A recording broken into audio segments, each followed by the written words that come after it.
nurse seluruh Indonesia di hari yang spesial juga nih, Hari Perawat Internasional. Mungkin 2 minggu yang lalu saya berbincang sama Pak Harif Fadilah, Ketua Persatuan Perawat Nasional Indonesia, Pak Harif, di udara. Jadi kita masih belum sempat ketemu langsung ini, semuanya selalu komunikasinya lewat udara. Karena memang itulah hari-hari yang harus kita jalankan sekarang. Saya terkadang berpikir ya teman-teman, setepat apa sebetulnya menyebut teman-teman sebagai pahlawan di era wabah corona. Karena sebetulnya nurse kan pahlawan dari dulu ya. Sebelum wabah corona melanda pun teman-teman perawat sudah berjibaku dengan resiko hidup mati orang keseharian. Tidak jarang bertaruh nyawa. Dan sejak dulu saya tahu teman-teman menghadapi banyak keterbatasan. Banyak perawat kita di sektor swasta yang digaji rendah. Saya tahu, saya tadi malam riset soal itu. Banyak di antara teman-teman yang hanya menerima UMP. Kemudian juga ada kendala teman-teman selama ini pembagian waktu kerja dengan manajemen yang belum terkelola dengan baik. Teman-teman nurse tidak mendapatkan jaminan jam kerja, sehingga tuntutan kerjanya bisa belasan-belasan jam. Itu yang saya pelajari dari kondisi pekerjaan teman-teman selama ini. Sementara sesungguhnya perawat sebagai profesi kesehatan itu jumlahnya terbanyak di dalam negeri. Jumlahnya masih lebih banyak bahkan jika kalau seluruh profesi dokter disatukan dan dikalikan 2. Tapi sebanyak itu pun rasio antar nurse dengan jumlah penduduk juga tetap terhitung rendah. Jadi kalau saya ditanya apa hikmahnya, salah satu hikmah dari pandemi, dari bencana non-alam yang melanda kita ini teman-teman. Hikmah pertama yang betul-betul nyata, mata kita dipaksa terbuka, melihat peran tenaga kesehatan, melihat apa saja yang sudah teman-teman lakukan, dan terutama resiko-resiko yang harus dihadapi oleh teman-teman hari-hari ini. Dan memang ternyata tidak perlu jauh-jauh hari, tidak perlu jauh-jauh untuk dapati ada profesi yang bekerja tanpa lelah, bertaruh nyawa sejauh itu. Tapi lagi-lagi, sayangnya, kami baru menyadarinya setelah keadaan sudah genting. Itu yang pertama. Yang kedua, saya tahu ini pengetahuan umum, kualitas rumah sakit ditentukan oleh kualitas tenaga kesehatannya, kualitas tenaga medisnya. Namun kalau kita bicara tentang tenaga kesehatan, ada kalanya masyarakat itu lebih banyak memberikan sorotan pada dokter. Padahal meski dokter yang memberikan instruksi, namun perawat atau nurse yang melaksanakan instruksi. Dan peluang bersentuhan fisik lebih besar. Karenanya lebih mungkin teman-teman nurse dihadapkan pada situasi-situasi yang beresiko. Pekerjaan yang teman-teman nurse lakukan membutuhkan kehadiran dan pelayanan secara terus-menerus terhadap pasien COVID-19. Itu artinya resiko paparan infeksinya juga tinggi. Dan nurse seperti halnya manusia secara umum seperti biasa tidak ada yang kebal terhadap corona. Dan resiko itu tidak hanya ditanggung untuk diri sendiri, tapi juga untuk keluarga. Tadi malam teman-teman, saya sempat melihat ada berapa banyak data soal nurse di Indonesia yang sudah menjadi korban COVID-19. Tolong dikoreksi Pak Harif kalau salah, tapi data yang saya temukan hingga 6 Mei, itu sudah ada, sebentar saya cek, itu sudah ada 17 perawat yang menjadi korban, dan itu artinya angka kematian perawat atau nurse di negeri ini amat tinggi. Dan di tengah perang kita bersama melawan wabah, 1 nyawa nurse berarti lebih. Karena teman-teman yang punya kapasitas untuk menyelamatkan pasien, apalagi dengan rasio yang terbatas. Karenanya setiap kali mendengar ada tenaga medis, ada nurse, ada dokter yang harus gugur karena berjuang melawan wabah ini, itu rasanya hati termiris-miris. Rasanya ambiar hati ini, kalau pakai bahasanya almarhum Didi Kempot. Dan saya beruntung, beberapa kali sempat mendengar pemaparan langsung cerita dari teman-teman bagaimana keseharian berjuang melawan wabah.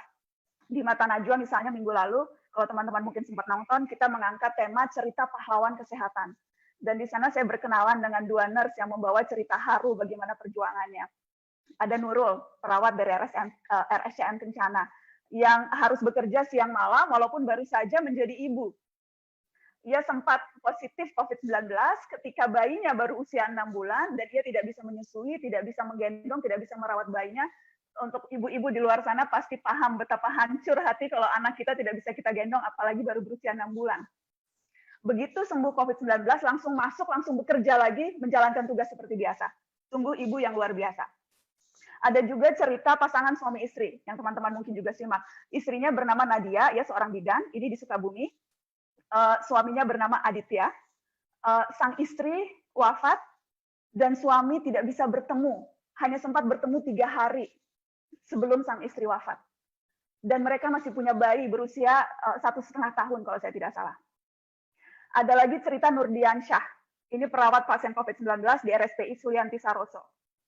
ia bercerita, dan saya ingin mengutip apa yang dikatakannya, supaya saya tidak salah.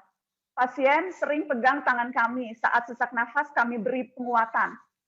Kami ajarkan teknik nafas agar mereka rileks. Jadi sekali lagi yang dilakukan perawat, yang dilakukan nurse ketika merawat, ketika melayani, ketika mengobati pasien COVID-19, ini beyond the call of duty. Bukan hanya merawat, tapi juga berfungsi sebagai keluarga, memberikan kekuatan, memberikan semangat.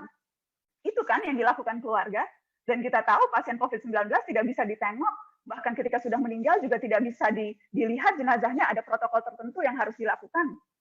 Sehingga perawatlah adalah orang terdekat, keluarga pengganti yang hadir menemani pasien COVID-19 di saat-saat mungkin masa tersulit mereka. Saya yakin teman-teman ada banyak sekali kisah-kisah perawat lain yang mengundang haru di luar sana. Itu baru 3, 4, 5 cerita perawat. Sementara kita tahu teman-teman berjibaku di daerah masing-masing, di pelosok-pelosok dengan situasi dan kondisi yang berbeda-beda, dengan tantangan yang juga berbeda-beda. Yang juga menurut saya satu hal yang perlu diingat oleh orang, betapa kondisi bekerja sekarang luar biasa, karena selain virusnya tidak kelihatan, juga tidak kenal jam. Bisa menular kapan saja, bisa bereaksi dalam tubuh kapan saja, tidak punya belas kasih. Itu artinya teman-teman nurse harus menggunakan APD selama belasan jam. Saya tidak bisa membayangkan sih betapa sumuknya berada di lapisan alat pelindung diri yang sedemikian ketat dengan face shield, dengan masker, yang saya yakin bernafas saja mungkin susah. Perawat yang kemarin saya wawancara di Mata Najwa, Aditya, perawat di Sukabumi, bilang ketika ia video call sama anaknya umur 1,5 tahun, bahkan kemudian menyapa dia dengan sebutan robot. Saking seringnya video call, melihat ayahnya selalu dalam keadaan menggunakan APD, siap kerja, dan akhirnya si ayah dipanggil robot. Mungkin terdengar lucu, tapi sesungguhnya ada banyak kesedihan di sana. Ada banyak kesedihan di sana. Ada lagi situasi yang saya tahu teman-teman harus alami adalah ketika memilih untuk ambil jarak dengan keluarga di rumah. Apakah karena alasan memang sibuk karena tuntutan di rumah sakit yang jam kerjanya tidak menentu itu, atau memang sengaja menghindarkan diri karena tidak pernah tahu kapan pulang akan membawa virus. Karenanya saya juga mendengar banyak kisah-kisah kerinduan dari teman-teman, rindu suami, rindu istri, rindu anak, rindu orang tua, rindu gebetan, rindu pujaan hati. Ada banyak cerita-cerita itu. Dan saya tahu selain kerinduan yang juga dihadapi, teman-teman juga harus menghadapi situasi di mana stigma negatif itu juga sayangnya masih belum bisa kita pupus di negeri ini. Spesifik saya berbicara soal stigma negatif itu dengan Pak Harif. Sebulan yang lalu ya Pak, ketika Pak Harif bercerita ada 3 perawat yang diusir dari kos-kosannya. Diusir dari kos-kosannya karena dianggap bisa membawa virus. Dan itu menurut saya itu membuat miris. Itu betul-betul di luar akal. Bagaimana seseorang yang berada di baris paling depan berjuang, tetapi harus menerima perlakuan yang seperti itu. Tadi malam saya juga akhirnya baca-baca teman-teman, dan saya menemukan survei. Ini surveinya menarik. Survei Fakultas Ilmu Keperawatan Universitas Indonesia dan Ikatan Perawat Kesehatan Jiwa Indonesia. Ada 140 perawat pernah merasa dipermalukan oleh orang lain karena statusnya sebagai perawat COVID-19 atau bertugas di rumah sakit tempat penanganan COVID-19. Ada 135 perawat pernah diminta meninggalkan tempat tinggalnya.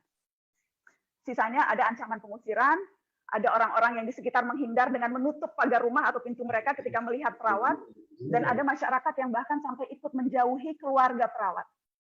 Dan saya juga jadi teringat ketika Mata Najwa waktu itu menyoroti peristiwa penolakan pemakaman jenazah perawat yang positif COVID-19 di Semarang, Jawa Tengah. Saya berbincang dengan suaminya yang betul-betul membuat hancur, ambiar betul-betul rasanya hati mendengar penuturan suaminya yang harus melihat pertama kehilangan istri, dan yang kedua melihat perlakuan segelintir orang yang membuat ia tidak bisa memberikan penghormatan terakhir pada istrinya dengan patut. Jadi saya betul-betul merasa apa yang dilakukan teman-teman nurse saat ini di tengah wabah seperti ini itu memerlukan ketegaran dan kekuatan, bukan hanya kekuatan fisik tapi kekuatan mental yang luar biasa. Setiap hari itu saya ngecek berapa banyak jumlah pasien baru COVID-19, berapa jumlah yang meninggal, berapa jumlah yang sembuh. Dan setiap kali saya melihat jumlah yang sembuh, yang tergambar di saya adalah betapa kerasnya kerja-kerja kemanusiaan yang dilakukan oleh teman-teman nurse. Karena setiap pasien yang sembuh itu lebih dari sekedar statistik, lebih bermakna dari sebatas jumlah nyawa yang teman-teman selamatkan. Itu juga simbol keberanian, simbol harapan, bahwa apa yang kita lalui, insya Allah bisa dilalui bersama-sama. Sekali lagi, rasanya kalau dibilang pahlawan saat corona tidak tepat, sejak dulu sudah jadi pahlawan, tapi memang wabah yang membuat kita akhirnya melihat lebih dekat, memaksa kita untuk menyadari betapa besar kerja-kerja yang dilakukan teman-teman untuk negeri ini. Dan mirisnya lagi, setiap kali saya bilang terima kasih, setiap kali saya memuji, setiap kali kami mengatakan memberikan penghargaan terhadap teman-teman, selalu dijawabnya, ya memang sudah tugas kami, memang sudah tugas. Rata-rata selalu jawabannya seperti itu.